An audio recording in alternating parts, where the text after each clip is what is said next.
말씀하신 독립을 적절하게 못하면 부모 자식 간에도 갈등이 생길 수밖에 없는데 어떻게 하면 막을 수 있을까요? 법적인 보호막을 만들어라 지침 주셨는데요. 구체적인 내용 저희가 화면으로 한번 준비해봤어요. 네. 첫 번째, 내 돈은 내 돈, 내 돈은 네 돈 개념을 만들어라. 차용증을 써라. 이런 말씀을 주셨네요, 이 변호사님. 네네, 그렇습니다. 일반적으로 뭐 통상 부모님과 자식 간의 거래에서 근거를 남기고 차용증을 쓰는 게 이례적이죠. 그렇지만 아까 말씀하신 지나치게 기대하는 그 부분을 없애기 위해서 어릴 적부터나 별도로 통장을 만들어주거나 아니면 차용증을 돈거래를 할 때마다 만들어서 분명히 독립적인 어떤 경제적 주체라는 의식을 심어주는 것이 되게 중요하다고 생각합니다. 차용증을 보통 작성할 때는요. 네. 거기에 통상적으로 어떤 특별한 양식이 있는 건 아니지만 네. 빌려주는 사람과 빌리는 사람의 인적사항 네. 그리고 금액, 이자 상환일과 상환 방법 이런 내용을 좀 적어주시고요. 이때 그리고 작성 시기와 채무 변제 조건 이런 것들을 명확히 해야 나중에 문제가 생겼을 때 법원에 뭐 대여금 청구할 때 어떤 정확한 증거가 됩니다. 그렇군요. 야, 정말 이거 완전히 삭막한 얘기인 것 같습니다. 삭막해요. 아니, 부모와 자식 간에도 그 이자를 받습니까? 그러니까요. 네. 뭐 금액이 적거나 소소한 경우일 때는 문제가 안 되지만 일정 규모 이상일 경우에는 반드시 이자를 받아야 됩니다. 왜 그러냐면 일정 규모의 금액이 넘었으면 증여에 의제돼서 증여세 위험이 따릅니다. 그래서 증여세를 피하는 그 법정 이자율은 보통 1년에 이자율을 1년으로 계산했을 때 연 1,000만 원입니다. 그래서 연 1,000만 원을 원본으로 계산했을 때 한 2억 1,799만 원 정도 됩니다. 그래서 이걸 반대 해석하면 결국에 2억 1,000만 원 정도까지는 무이자로 빌려줄 수 있다는 그런 얘기입니다. 네, 야박해 보일 수는 있습니다만 서로를 위해서 문서화 해놓는 게 좋을 것 같고요. 두 번째 방법 보겠습니다. 넘지 말아야 할 경계를 만들어라. 증여를 하라. 이거 재산을 미리 떼어주라는 얘기인가요? 네, 그렇습니다. 사실 부모 입장에서 자식들이 경제적인 곤궁에 빠졌는데 지원 안 할 수 있겠습니까? 뭐 인지상정상 지원할 수 있겠죠. 그렇죠. 그렇지만 좀 냉정하게 들릴지 모르지만은 부모 자식 간에도 사실 보면 그 재산을 배경으로 권력 관계가 형성이 됩니다. 그래서 반드시 법적인 안전 장치를 해두어야 나중에 낭패를 당하는 일이 생기질 않습니다. 아, 근데 그런 계약서를 이 자식들이 좀 들을까요?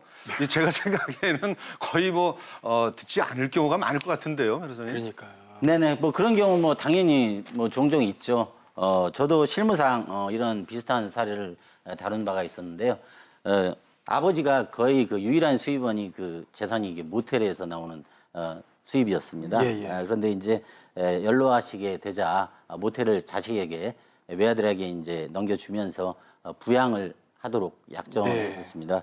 그런데 이제 아들이 이전 등기를 받은 후 마음이 바뀌어 이제 부양 의무를 이행하지 않으면서 아유.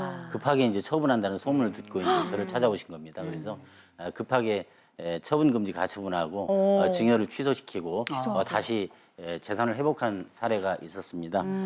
근데 여기서 이제 아셔야 될 게 이런 일종의 부담부 증여 효도 계약이라고 하죠. 이런 경우에 이제 조심해야 될 게 반드시 그 조건을 문서화해야 됩니다. 구두로 하고 나중에 뭐 자식이 그렇게 당시에 말을 했다 하지만 네. 결국에 재판은 입증의 문제이기 때문에 그래서 문서로 분명히 그 부분을 하셔야 효력이 있다는 점을 유념해야 될 것 같습니다. 네. 그 밖에도 이제 증여를 할 때 주의할 점도 있을 것 같아요. 증여를 한 다음에 자녀가 마음에 안 들어서 취소를 하는 경우가 있습니다. 그렇죠?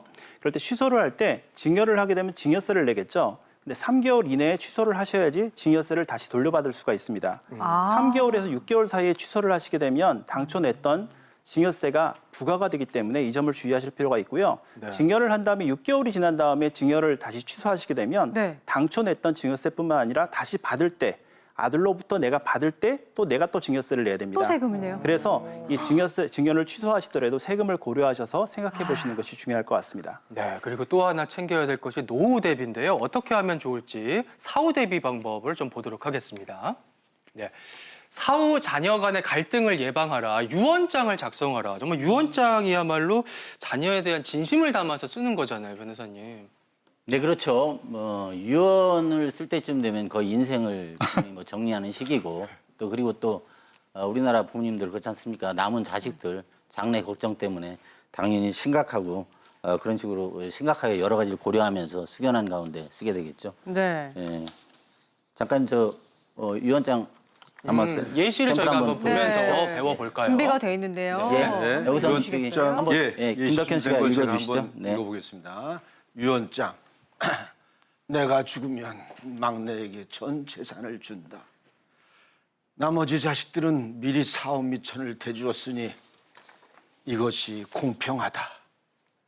장남에게는 한 푼도 주지 않도록 한다. 어머나. 그 이유는 말 안 해도 알 것이다. 기침까지 또 하셨네요. 예.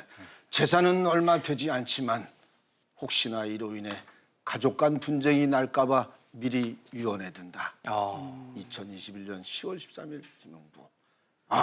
이거 진짜 이분의 심정이 아주 그냥 팍팍 느껴집니다. 사극인 줄 알았어요. 변호사님 어떻게 보셨어요? 네. 뭐 지금 그 김흥부 씨죠. 예. 네. 그분의 자식들에 대한 걱정과 그분은 충분히 이해가 갑니다만 그렇죠.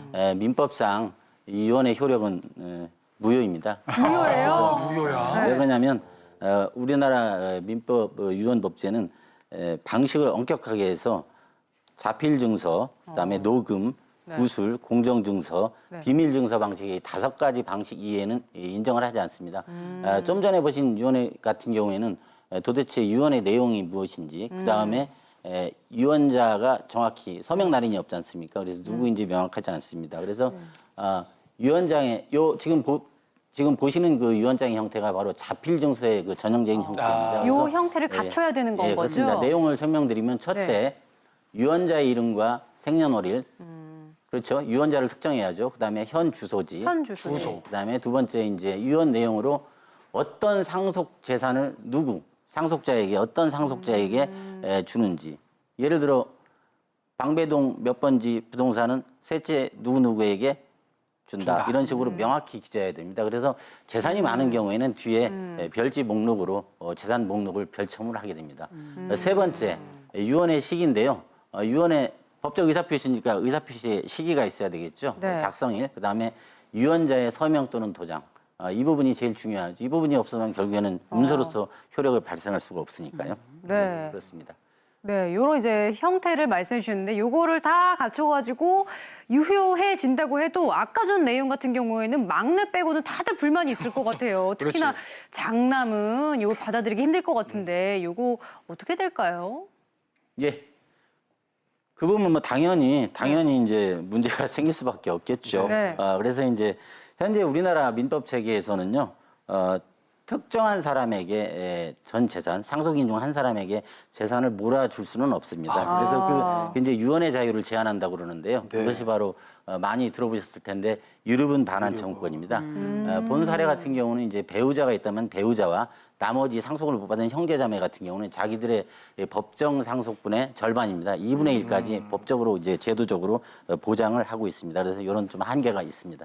근데 뭐니 해도 중요한 것은 막내를 더 생각하는 고인의 유지가 잘 받들어져야 할 텐데 네. 그러려면은 어떤 제도들을 네. 좀 이용해 볼 수 있을까요? 현실적으로 보면 기여분 제도라는 게 있습니다만 기여분 제도는 그거를 완전히 배제하고 이런 것이 아니라 일정 부분 가산하는 거라 여기서 김흥부 씨가 원하는 목적을 이루기 힘들 것 같고요. 네. 근데 요즘에 상당히 이거에 유용할 수 있는 제도가 있는데요. 바로 그 유언 대용 신탁이라는 겁니다. 네. 그것은 뭐냐면 그 피상속인이 가진 부동산이나 예금을 신탁회사에 맡기고 생존 시까지 거기에 나오는 임대료나 예금이자의 수익을 향유하고 그 다음에 사망 시에 그 특정 상속인에게 귀속을 시킬 수 있는 제도입니다. 그래서 이 부분에 있어서 이제 유류분과의 충돌 문제가 나오는데요. 네. 최근에 유언 대용 상속으로 상속을 받은 케이스에 있어서 상속에 배제된 상속인들이 유류분 반환 청구권 소송을 제기한 사례가 있었습니다. 그런데 1심과 2심에서는 그 신탁회사의 그 대상 재산이 신탁회사 재산으로 귀속이 됐고 그 다음에 계약을 한 지가 한 3년이 지났고 그 다음에 신탁회사가 그 유류분권을 침해한다는 사실을 알 수 없었다는 사정을 들어 유류분 청구의 대상이 아니라는 그런 결론을 냈습니다. 그래서 만약 이 판결이 대법원에 지금 계류 중입니다. 그래서 만약에 확정된다면 이 사안에 있어서 김웅복 씨가 막내 아들에게 할 수 있는 그런 어떤 법적인 방법이 되리라고 생각됩니다만 앞으로 이 부분은 유류분권이 또 완전히 형해야 되는 문제가 생길 수 있기 때문에 여러 가지 앞으로 법적인 논쟁이 있을 거라고 예상됩니다. 복잡하네.